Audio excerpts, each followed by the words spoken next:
이 새벽 함께 보실 하나님 말씀은 이사야 5장 1절에서 7절까지 말씀입니다. 이사야 5장 1절에서 7절까지 말씀을 한 절씩 교독하시고 마지막 절은 합독하겠습니다. 나는 내가 사랑하는 자를 위하여 노래하되 내가 사랑하는 자의 포도원을 노래하리라. 내가 사랑하는 자에게 포도원이 있으며 심히 기름진 사내로다.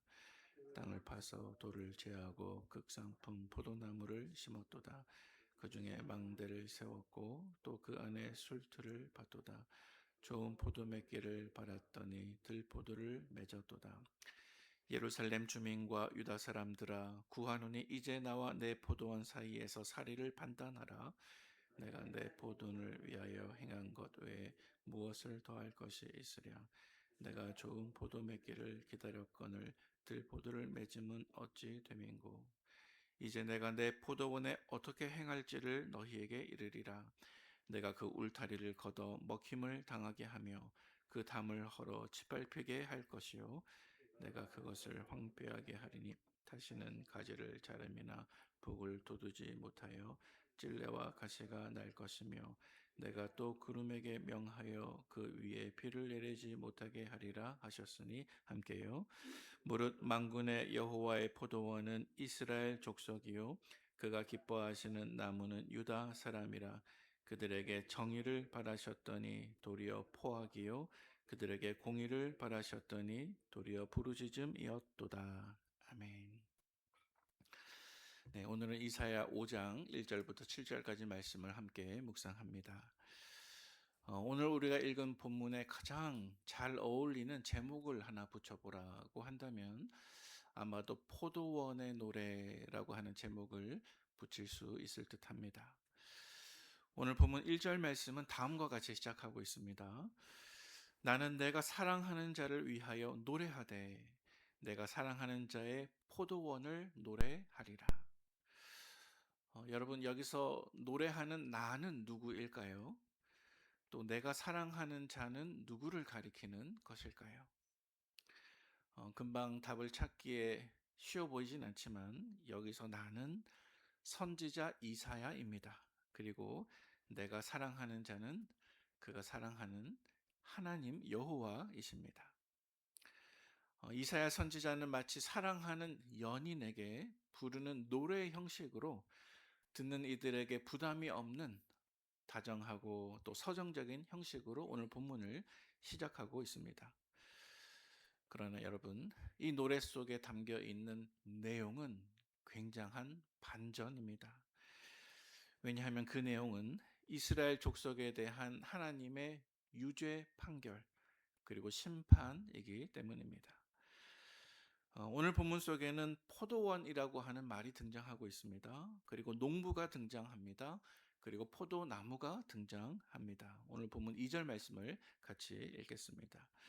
땅을 파서 돌을 제하고 극상품 포도나무를 심었도다. 그 중에 망대를 세웠고 또 그 안에 술틀을 밭도다.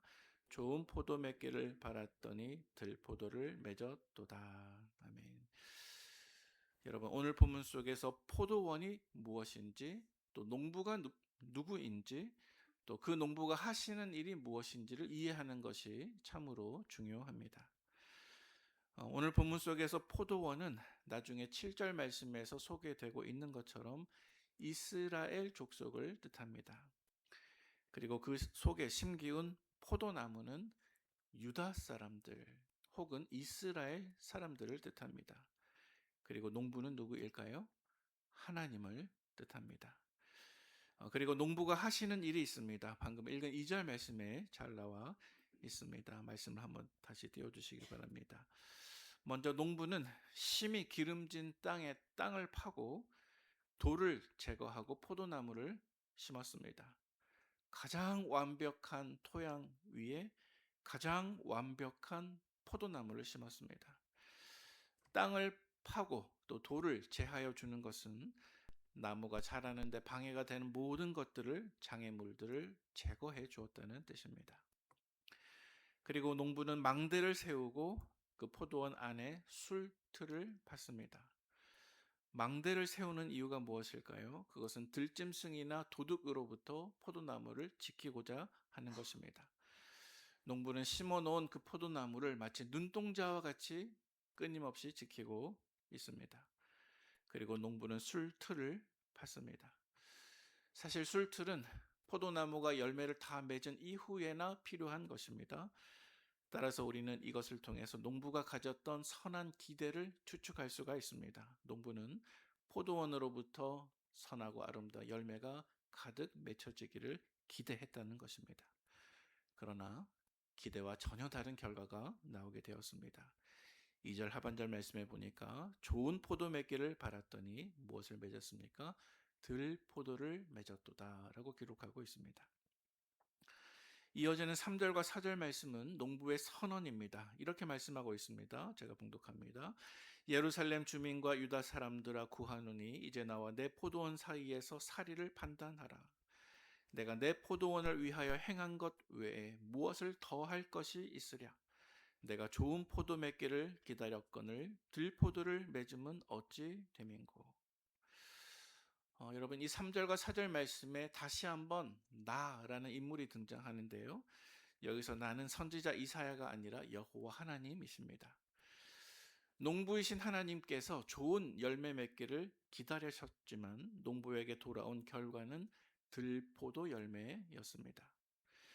여기서 들포도란 먹지 못할 열매, 뱉어야 할 열매, 악한 열매, 버려질 수밖에 없는 열매, 배신의 열매를 의미합니다. 농부가 기다리셨던 열매가 무엇이고 또 유다 사람들이 맺은 들포도가 무엇인지는 오늘 본문 7절 말씀 속에서 보다 구체적으로 등장하고 있습니다. 우리 7절 말씀 같이 읽어보겠습니다. 무릇 만군의 여호와의 포도원은 이스라엘 족속이요 그가 기뻐하시는 나무는 유다 사람이라.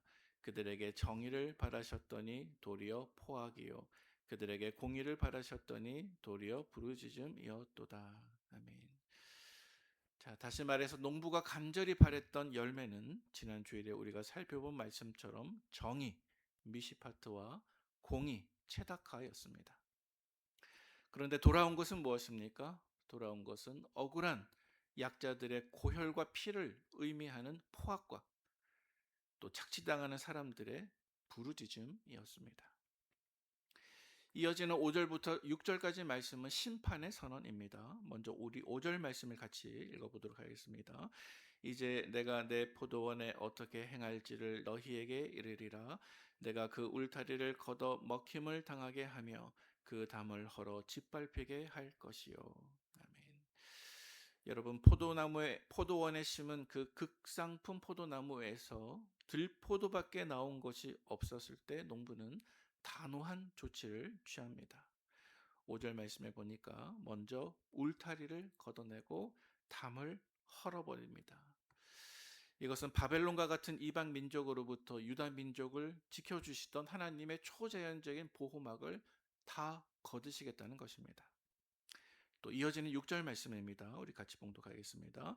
내가 그것을 황폐하게 하리니 다시는 가지를 자름이나 북을 돋우지 못하여 찔레와 가시가 날 것이며 내가 또 구름에게 명하여 그 위에 비를 내리지 못하게 하리라 하셨으니. 아멘. 여러분 극상품 포도나무에서 들포도가 맺혔을 때 농부의 그 다음 조치는 무엇입니까? 그것은 가꾸기를 포기하는 것입니다. 더 이상 가지치기를 해주거나 잡초를 뽑아주지 않습니다. 그 결과 황폐하게 되고 찔레와 가시가 돋아나게 되었습니다. 또 하반절 말씀에 보니까 여호와 하나님은 구름에게 명령하셔서 비를 내리지 못하게 하십니다. 은혜의 원천이신 하나님께서 모든 영적인 공급을 끊어버리시는 것입니다. 그러면 그 들포도를 맺었던 나무는 어떻게 될까요? 결국 그 포도나무는 죽을 수밖에 없을 것입니다. 여러분 오늘 새벽에 우리가 함께 묵상하고 있는 이 말씀은 신약 시대에 우리 주님께서 말씀하신 포도나무 비유와 매우 흡사합니다. 예수님의 포도나무 비유가 요한복음 15장 말씀에 기록되고 있는데 우리 1절과 2절 말씀을 마지막으로 봉독해 보겠습니다. 시작. 나는 참 포도나무요 내 아버지는 농부라. 무릇 내게 붙어 있어 열매를 맺지 아니하는 가지는 아버지께서 그것을 제거해 버리시고 무릇 열매를 맺는 가지는 더 열매를 맺게 하려 하여 그것을 깨끗하게 하시느니라. 아멘. 여러분, 오늘 우리가 읽은 이사야 말씀과 요한복음 15장 말씀을 한번 비교해 보시기 바랍니다. 비교해 보면 공통점과 차이점이 있습니다.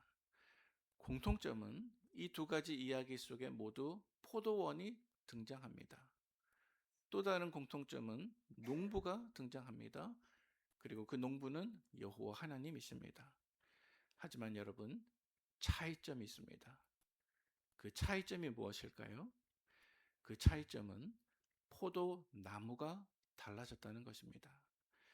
여러분, 이사야 말씀 속에서 극상품 포도나무는 이스라엘 사람 혹은 유다 사람들이었습니다. 하지만 요한복음에 말씀하고 있는 참 포도나무는 누구입니까? 예수 그리스도이십니다. 무슨 뜻일까요? 농부이신 여호와 하나님께서는 열매 맺지 못하는 나라는 나무 대신에 결코 실패하지 않는 참 포도나무 되시는 예수 그리스도를 우리에게 보내주셨다는 것입니다. 이제 우리는 나 스스로 열매를 맺고자 하는 구원의 노력을 포기하고 우리의 패러다임을 바꾸어서 우리 스스로 열매를 맺는 포도나무가 되는 대신에 가지가 되어서 참 포도나무 되신 예수님께 접붙임 받으면 되는 것입니다. 우리가 믿음으로 참 포도나무이신 예수님께 접붙임 받을 때, 우리가 예수님에게서 떨어지지 않을 때, 우리가 늘 예수님만 바라볼 때 우리는 영적인 양분을 공급받게 되고 자동적으로 열매를 맺게 되는 것입니다. 하나님께서는 우리를 너무나 사랑하셔서 열매 맺지 못하는 우리를 멸망시키는 대신에 이러한 역사적인 반전과 복음을 허락해 주셨습니다. 이러한 역사적인 반전에 참여하는 우리 모두가 되시기를 주님의 이름으로 축원을 드립니다. 함께 기도하겠습니다.